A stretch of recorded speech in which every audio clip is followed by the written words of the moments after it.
Palakkad കഞ്ചിക്കോട്ടെ spirit നിർമ്മാണ യൂണിറ്റിന് അതിവേഗം അനുമതി നൽകിയ സർക്കാർ അനുമതിയിലെ സംശയങ്ങൾക്കും അതിവേഗം മറുപടി നൽകേണ്ടേ? ഡിസ്റ്റിലറികൾ വേണ്ട എന്ന നയം നിലനിൽക്കെ 2022-ലെത്തിയ ഒയാസിസിന് വേണ്ടി 2023-ൽ നയം മാറ്റിയോ? കുടിവെള്ളത്തിന് വലയുന്ന കഞ്ചിക്കോട്ട് ബ്രൂവറി വരുമ്പോൾ എവിടെ പരിസ്ഥിതി പഠനം? എത്ര വെള്ളം വേണമെന്ന് പറയാത്ത കമ്പനിക്ക് വാട്ടർ അതോറിറ്റി എവിടെ നിന്നെടുത്ത് വെള്ളം നൽകും?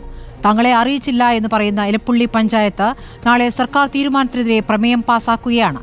24 ഏക്കർ ഭൂമി വാങ്ങുന്നതിൽ ഇടനിലക്കാരനായ അപ്പുക്കുട്ടൻ പറയുന്നു, ബ്രൂവറിക്ക് വേണ്ടിയാണ് ഭൂമിയെന്ന് താൻ അറിഞ്ഞില്ല എന്ന്. മഴനിഴൽ പ്രദേശത്ത് മഴവെള്ളം ശേഖരിച്ച് പ്ലാന്റ് നടത്തുമെന്ന് പറയുന്നവർ കഞ്ചിക്കോട്ടെ ജനത്തെ അപഹസിക്കുകയാണോ? ബ്രൂവറിയിൽ നുരയുകയാണോ വിവാദം? ചർച്ചയിൽ Elappully panchayat president K Revathi, S K Sajeesh CPM പ്രതിനിധി, അഡ്വക്കേറ്റ് പി കൃഷ്ണദാസ് BJP പ്രതിനിധി, NV ബാലകൃഷ്ണൻ രാഷ്ട്രീയ നിരീക്ഷകൻ എന്നിവരാണ്. ആദ്യം ഞാൻ എലപ്പുള്ളി പഞ്ചായത്ത് പ്രസിഡന്റിലേക്ക് പോവുകയാണ്. ശ്രീമതി കെ രേവതി, ഇപ്പോൾ ശ്രീമതി രേവതി ബാബു, ഇങ്ങനെയൊരു ബ്രൂവറിക്കായി ഇവിടെ സ്ഥലം ഏറ്റെടുക്കുന്നു എന്നുള്ളത് നിങ്ങൾ എപ്പോഴാണ്, പഞ്ചായത്ത് എപ്പോഴാണ് അറിഞ്ഞത്? സത്യത്തിൽ 3 ദിവസം മുൻപാണ് പഞ്ചായത്ത് ഈ വിവരം അറിയുന്നത്. ഒരു തരത്തിലും അത്തരം ഒരു അന്വേഷണങ്ങൾ, ഇവിടെ ഒരു പദ്ധതി വരാൻ പോകുന്നു എന്നുള്ള വിവരം പഞ്ചായത്ത് അറിഞ്ഞിട്ടില്ല എന്ന് തന്നെയാണോ? തീർച്ചയായിട്ടും അറിഞ്ഞിട്ടില്ല.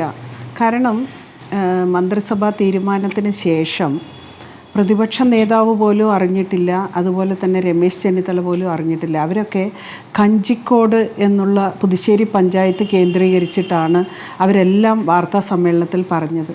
പിന്നീടാണ് മനസ്സിലാവുന്നത് കഞ്ചിക്കോടല്ല എലപ്പുള്ളിയാണ് എന്ന്. ഇത് മിനിഞ്ഞാന്ന് ഞാൻ നേരിട്ട് VD സതീശൻ പ്രതിപക്ഷ നേതാവ്, ബഹുമാനപ്പെട്ട പ്രതിപക്ഷ നേതാവിനെ വിളിച്ചറിയിക്കുകയായിരുന്നു. സാറേ, കഞ്ചിക്കോടല്ല എലപ്പുള്ളിയിലുള്ള 6-ാം വാർഡിലുള്ള മണ്ണക്കാട് പ്രദേശത്താണ്. ജനങ്ങളെ തെറ്റിദ്ധരിപ്പിക്കാനും പ്രതിഷേധത്തെ വഴിതിരിച്ചു വിടാനും ഗവൺമെൻറ് ഒരു തന്ത്രം നോക്കിയതായിരിക്കാം എന്ന് ഞാൻ പറയുകയുണ്ടായി. കാരണം അതുകൊണ്ടാണല്ലോ ഈ ഭരണസമിതി പോലും അറിയുന്നത്, പഞ്ചായത്ത് പ്രസിഡന്റ് പോലും അറിയുന്നത് മിനിഞ്ഞാന്ന് കാലത്ത് 11 മണിക്കാണ് വ്യക്തമായിട്ട് ഇന്ന പ്രദേശമാണ് എന്നറിയുന്നത്. നിങ്ങളെ സംബന്ധിച്ച് അവിടെ ഇങ്ങനൊരു പദ്ധതി വരുമ്പോൾ എന്താണ് നിങ്ങളെ ഭയപ്പെടുത്തുന്നത്? ഇപ്പോൾ സർക്കാരിൻ്റെ ഉത്തരവ് താങ്കളും വായിച്ചിരിക്കുമല്ലോ രേവതി ബാബു. ആ ഉത്തരവിൽ അവിടുത്തെ ഗ്രൗണ്ട് വാട്ടർ യൂസ് ചെയ്യുന്നില്ല, അത് ഉപയോഗിക്കില്ല എന്ന് കൃത്യമായി പറയുന്നുണ്ട്. വാട്ടർ അതോറിറ്റിയാണ് പദ്ധതിക്ക് ആവശ്യമായ വെള്ളം നൽകുക എന്നും പറയുന്നു. അപ്പോൾ എന്തുകൊണ്ടാണ് അതിൽ നിങ്ങൾക്കൊരു അവിശ്വാസം? അല്ല, ഉത്തരവ് ഞാൻ കണ്ടിട്ടില്ല. കാണാത്ത കാര്യം വെറുതെ കണ്ടു എന്ന് പറയുന്നത് ശരി. അങ്ങനെയെങ്കിൽ ഞാൻ അറിയിക്കുന്നു, നിങ്ങൾ ഈ കാര്യം അറിഞ്ഞിരിക്കും. വെള്ളം അവിടെ നിന്ന് ഗ്രൗണ്ട് വാട്ടർ യൂസ് ചെയ്യില്ല, ഉപയോഗിക്കില്ല എന്ന് തന്നെയാണ് ഉത്തരവിലുള്ളത്. ഈ വാട്ടർ അതോറിറ്റി വെള്ളം കൊടുക്കും എന്ന് പറഞ്ഞാൽ കുന്നങ്കാട്ട് പതിയിൽ നിന്നുള്ള വെള്ളമാണ് എലപ്പുള്ളി പഞ്ചായത്തിൽ ഇപ്പോൾ 50% സ്ഥലത്ത് സപ്ലൈ ചെയ്തുകൊണ്ടിരിക്കുന്നത്. മലമ്പുഴയിൽ നിന്നുള്ള വെള്ളം കൊടുക്കും എന്നാണ് ബഹുമാനപ്പെട്ട മന്ത്രി പറഞ്ഞത്. അപ്പോൾ മലമ്പുഴയിൽ നിന്ന് പ്രത്യേകം, അതായത് മലമ്പുഴയിലെ വെള്ളം ഇന്ന ആവശ്യത്തിന് മാത്രമേ ഉപയോഗിക്കാവൂ, കൃഷിക്കും കുടിവെള്ളത്തിനും മാത്രമേ ഉപയോഗിക്കാവൂ എന്നുള്ളത് നിലനിൽക്കെ മലമ്പുഴയിലെ വെള്ളം ഉപയോഗിച്ച് ഇത്തരം യൂണിറ്റുകൾ പ്രവർത്തിക്കും എന്ന് പറയുന്നതിൽ യാതൊരു അർത്ഥവുമില്ല. മലമ്പുഴയിലെ ജനങ്ങളും ഇതിന് ശക്തമായി നേരിടും എന്നുള്ളതാണ് എനിക്ക് മനസ്സിലാക്കാൻ കഴിഞ്ഞ ഒരു കാര്യം.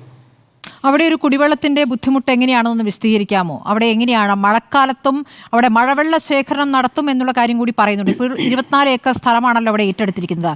ആ 24 ഏക്കർ സ്ഥലത്ത് മാത്രമായി നിന്നുകൊണ്ട് ഈ മഴവെള്ളം ശേഖരിച്ച പദ്ധതി അവിടെ നടപ്പാക്കാനാകുമോ? ഒരിക്കലും സാധ്യമല്ല. മഴ കുറഞ്ഞൊരു പ്രദേശമാണ് ആ പ്രദേശം. പഞ്ചായത്തിൻ്റെ കിഴക്കൻ മേഖല എന്ന് പറയുന്നത് ഡ്രൈ ആയിട്ടുള്ള ഏരിയയാണ്. കുറച്ചെങ്കിലും നമ്മുടെ സംസ്ഥാന പാത, അതായത് നമ്മുടെ BPL ജംഗ്ഷൻ മുതൽ ഗോപാലപുരം വരെയുള്ള സംസ്ഥാന പാതയുടെ വലതുവശം കുറച്ച് വെറ്റ് ഏരിയ, നനവുള്ള ഏരിയയും, അതായത് തേനാരി പോലുള്ള ചിറ്റൂർ മേഖലയുമായി ബന്ധപ്പെട്ട് കിടക്കുന്ന പ്രദേശം കുറച്ച് വെറ്റ് ഏരിയയും, അതിൻ്റെ ഇടതുവശം, ഈ റോഡിൻ്റെ ഇടതുവശം ഡ്രൈ ഏരിയയുമായിട്ടാണ് കണക്കാക്കപ്പെടുന്നതും അനുഭവപ്പെടുന്നതും. അപ്പോൾ വെറ്റ് ഏരിയയിൽ പോലും കഴിഞ്ഞ വർഷം 2ാം ക്രോപ്പ് ഉണങ്ങിപ്പോയതിൻ്റെ അടിസ്ഥാനത്തിൽ ഏക്കർ കണക്കിന് കൃഷി കർഷകർ തീ വെച്ച് നശിപ്പിക്കുകയുണ്ടായി. അതായത് ചെറിയ ഒരു നനവ് വെള്ളത്തിനായിട്ട് ലഭ്യമല്ലാത്തത് കൊണ്ട് കതിരായിട്ടുള്ള പാടങ്ങൾ, നെൽക്കതിര് വന്ന പാടങ്ങൾ ഉണങ്ങിപ്പോയപ്പോൾ സങ്കടത്തിലായ കർഷകർ ആ കാഴ്ച കാണാൻ വയ്യാതെ ആ പാടങ്ങൾ മുഴുവൻ തീയിട്ട് നശിപ്പിക്കുകയുണ്ടായി. വെറ്റ് ഏരിയയിൽ പോലും ഇതാണ് അവസ്ഥയെങ്കിൽ ഡ്രൈ ഏരിയയിലുള്ള അവസ്ഥ എന്തായിരിക്കുമെന്ന് ഊഹിച്ചുകൂടെ? പഞ്ചായത്തിനെ സംബന്ധിച്ചിടത്തോളം ഓരോ വർഷവും 10-12 ലക്ഷം രൂപ ഓൺ ഫണ്ടിൽ നിന്നും ടാങ്കർ ലോറിയിലേക്ക് വെള്ളം കടത്തുന്നതിനായിട്ട് ഉപയോഗിക്കുന്നുണ്ട്. ഈ പ്രദേശങ്ങളിലൊക്കെ തന്നെ ഇപ്പോൾ കമ്പനി തുടങ്ങുന്നതിൻ്റെ 1 കിലോമീറ്റർ ഇപ്പുറത്ത് വീടുകളുണ്ട്. ആ വീടുകളിലേക്ക് പോലും ടാങ്കർ ലോറിയിൽ വെള്ളം കൊടുത്തിട്ടുള്ള ഒരു പ്രദേശമാണിത്. പ്രത്യേകിച്ചിട്ട് ഇതൊരു ഡ്രൈ ഏരിയ ആണ്. ഇവിടെ മഴവെള്ളം കൊണ്ട് ഒരു പ്ലാന്റ് പ്രവർത്തിക്കുക എന്നുള്ളത് ഒട്ടും നടക്കാത്ത കാര്യമാണ്.